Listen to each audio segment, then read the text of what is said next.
everybody, so this is my 36 weeks plus 5 update.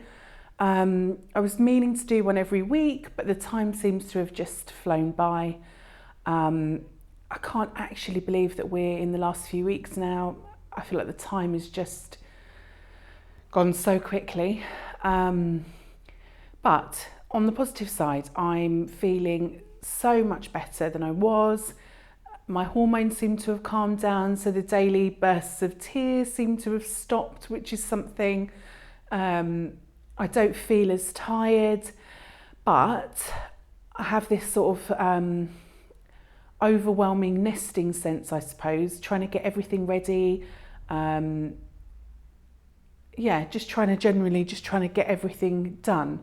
So we've got the baby's pushchair now. We've built the baby's crib. I've packed the baby's hospital bag and my bag. So all these little things I was kind of waking up in the night thinking about are now done. I feel as ready as we're going to be. And I suppose the one main thing that I've sort of was constantly on my mind is the birth. I'm just hoping that it's going to be quick and they're just going to drop out, but I don't suppose that's really going to happen. So a couple of weeks ago, about 2 weeks ago, the doctor said that the baby was measuring big and that he'd doubled in size, which I was quite concerned about. So at 33 weeks, the doctor said that the baby was measuring really big and that he'd doubled in size.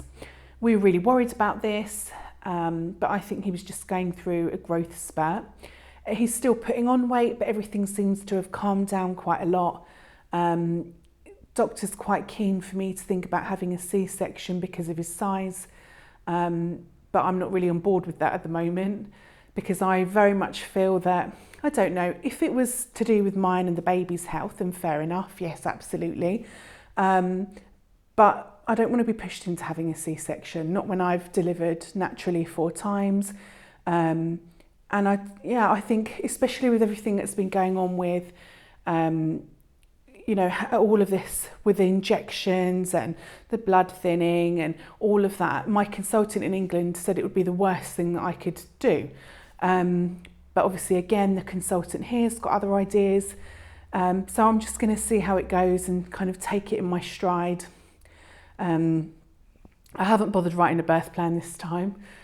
The only real thing I'm concerned about is the baby being breech, but his head down, I suppose, obviously because I've already had children, I can already feel him, bearing down, putting pressure.